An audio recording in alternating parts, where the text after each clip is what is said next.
Hello everybody, আমি শাহিদ পারভেজ। আর আজ আপনাদেরকে দেখাবো কিভাবে আমরা একটি গ্লোব অ্যানিমেশন করতে পারি পাওয়ার পয়েন্টের মাধ্যমে।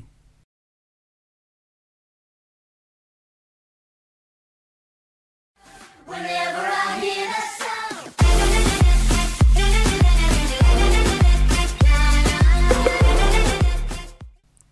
তো শুরু করি তাহলে। তো প্রথমে আমরা যেটা করব সেটা হচ্ছে আমরা প্রথমে ইনসার্টে যাব এবং ইনসার্ট থেকে আমরা একটা শেপ নেব। ধরুন আমরা এখানে একটা সার্কেল নিচ্ছি যেটা ওভাল। তো এখান থেকে আমরা মাউস দিয়ে ড্র্যাগ করব। আমরা এখানে একটি সার্কেল নিলাম এবং এই সার্কেলে আমরা গিয়ে এখানে শেপ আউটলাইনে গিয়ে আমরা নো আউটলাইন করে দেব এবং এরপরে গিয়ে আমরা শেপ ফিলে যাব এবং শেপ ফিল থেকে আমরা এখানে কালার চেঞ্জ করে দেব। এখানে আমরা দেখি কোন আমরা এই কালারটি ইউজ করি এখানে। তো এরপরে আমরা যেটা করব সেটা হচ্ছে আমরা চলে যাব ইনসার্টে যাওয়ার পরে আমরা আবার শেপসে যাব। শেপসে গিয়ে আমরা এখানে আর্ক অপশনটি নেব। দেখুন এখানে আর্ক, এই ব্লক আর্ক, এই শেপটি আমরা নেব। নেওয়ার পরে এখানে জাস্ট আমরা এইভাবে করে ড্র্যাগ করব। তো আমরা এখানে ড্র্যাগ করলাম, এরপরে আমরা এটাকে জাস্ট এইভাবে রোটেট করে দেব। রোটেট করে দিয়ে আমরা এটাকে আরেকটু ছোটো করে নিই। এভাবে আমরা রাখলাম এবং হ্যাঁ, এভাবে আমি রাখি এবং এখান থেকে আমরা আরেকটু চিকন করে দিই এটাকে, জাস্ট এরকম। তো এরকম আমাদের অপশন থাকলো এখানে। তো এরপরে আমরা যেটা করব, আমরা এটাকে অ্যানিমেশন করব। তো অ্যানিমেশন করার জন্য আপনাদেরকে যেটা করতে হবে সেটা হচ্ছে আপনাদের অ্যানিমেশন অপশনে যেতে হবে এবং অ্যানিমেশন অপশনে যাওয়ার পর আপনাদেরকে এখান থেকে এই লাইন অ্যানিমেশনটি সিলেক্ট করতে হবে। দেখুন মোশন পাথ, এবং এখানে গিয়ে আপনারা লাইনে ক্লিক করলে দেখুন এখানে একটি অ্যানিমেশন হবে। তো অ্যানিমেশন হওয়ার পর দেখুন এখানে দুটো অপশন, একটা দেখেন এখানে গ্রিন পয়েন্ট একটা আছে এবং এখানে একটি রেড পয়েন্ট আছে। তো আমরা এখানে যেটা করবো সেটা হচ্ছে রেড পয়েন্টকে জাস্ট এভাবে টেনে আমরা এখানে বসিয়ে দেব। আমরা এখানে বসিয়ে দিলাম। বসিয়ে দেওয়ার পর আমরা যেটা করব সেটা হচ্ছে আমরা এটাকে এখন ডুপ্লিকেট করব। তো আমাদের এটাকে ডুপ্লিকেট করতে গেলে যেটা করতে হবে সেটা হচ্ছে আমাদের কিবোর্ডে Ctrl+G চাপতে হবে। আমি এখানে 7টি ডুপ্লিকেট নিয়েছি। তো এখন আমরা যেটা করব সেটা হচ্ছে আমরা এটাকে কাজের সুবিধার জন্য একটু ছোটো করে নিচ্ছি স্ক্রিনটাকে এবং এখানে আমরা সবগুলোকে সিলেক্ট করে নেব। তো আমি এখানে সবগুলোকে সিলেক্ট করে নিচ্ছি। ওকে, আমি যদি এভাবে নেই, এখানে আমি সবগুলোকে সিলেক্ট করে নিলাম। তো এখন আমরা যেটা করব সেটা হচ্ছে আমরা চলে যাব ফরম্যাটে গিয়ে আমরা দেখুন এখানে অ্যালাইন একটা অপশন আছে। এখান থেকে আমরা অ্যালাইন সেন্টার এবং এখান থেকে আমরা অ্যালাইন মিডল করে নেব। করে নেওয়ার পরে আমরা এখানে গিয়ে কালারটি এটার চেঞ্জ করে দেব।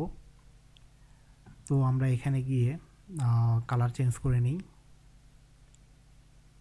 তো আমরা এটাকে যদি এখানে আমার শেপ আউটলাইনটি চলে আসছে এখানে, আমি আবার এখানে কালারটি নিচ্ছি। তো এরকম হয়ে গেল, দেখুন সাদা নেওয়ার জন্য এটা হোয়াইট হয়ে গেল। আমরা এখানে চলে যাব অ্যানিমেশনে গিয়ে আমরা অ্যানিমেশন পেনে চলে যাব। অ্যানিমেশন পেনে চলে যাওয়ার পরে আমরা এখান থেকে একটা একটা করে সিলেক্ট করব এবং টাইমিং অপশনে যাব। টাইমিং অপশনে গিয়ে আমরা এখানে অন ক্লিকের এখানে উইথ প্রিভিয়াস করে দেবো এবং রিপিটের এখানে আনটিল এন্ড অফ স্লাইড করে দেবো। এভাবে আমরা 7টি অপশনকেই সেমভাবে কাজ করব, উইথ প্রিভিয়াস এবং রিপিটে গিয়ে until the end of slide. এভাবে আমরা 7টাতেই সেম কাজ করে নেব। এটা খুবই ইজি, আপনারা ট্রাই করলেই পারবেন এবং পাওয়ার পয়েন্টে অনেক সুন্দর সুন্দর অ্যানিমেশনের কাজ করা যায় এবং এগুলোকে আপনারা সেভও করে রাখতে পারবেন জেপিজি ফরম্যাটে বা MP4 ফরম্যাটে। তো সব দিক থেকেই সুবিধা আছে এটার, এবং প্রেজেন্টেশনের ক্ষেত্রেও কিন্তু পাওয়ার পয়েন্ট খুব গুরুত্বপূর্ণ ভূমিকা রাখে কোনো কিছু প্রেজেন্ট করার জন্য। আবার তখন কিন্তু এইসব অ্যানিমেশনেরও প্রয়োজন হয় অনেক ক্ষেত্রে। তো আমরা এইভাবে 7টি করে নিলাম। দেখুন 7টি করে নিয়েছি আমরা। এখন আমরা যেটা করব, আমরা এটা ডিলে টাইমে কম বাড়া করব। তো দেখুন প্রথমটার আমরা ডিলে টাইম দিলাম 25, দ্বিতীয়টা ডিলে টাইম দেবো আমরা 50, তৃতীয়টা ডিলে টাইম হবে 75 এবং এখানে চতুর্থটাতে 1। এরপরে আমরা চলে যাব 1.25 এবং তারপরেটাতে আমরা চলে যাব 1.50 এবং তারপরেটাতে আমরা চলে যাব 1. আচ্ছা, এটা আমরা 75 নিলাম এবং এখানে গিয়ে আমরা 2 নেব। তো আমরা এভাবে করে নিলাম।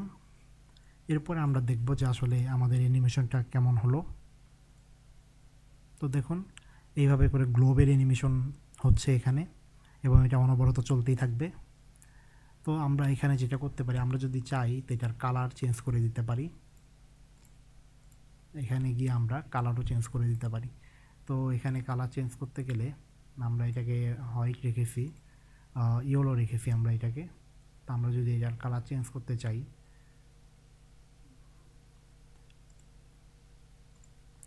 আমরা সাপোজ এই কালারটি নিলাম এবং এখানে যদি আমরা আবার অ্যানিমেশন করে দেখি, দেখুন এখানেও অ্যানিমেশন হচ্ছে।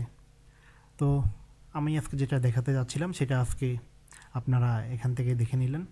তো আপনাদেরকে যেটা বলবো যে আপনাদের যদি ভিডিওটি ভালো লেগে থাকে তাহলে অবশ্যই আমার কমেন্ট বক্সে কমেন্ট করবেন, আপনাদের মতামত জানাবেন এবং আমার ভিডিওগুলো শেয়ার করবেন এবং অবশ্যই আমার চ্যানেল সাবস্ক্রাইব করতে ভুলবেন না। তো আজ এই পর্যন্তই, সবাইকে ধন্যবাদ জানিয়ে এখানে শেষ করছি।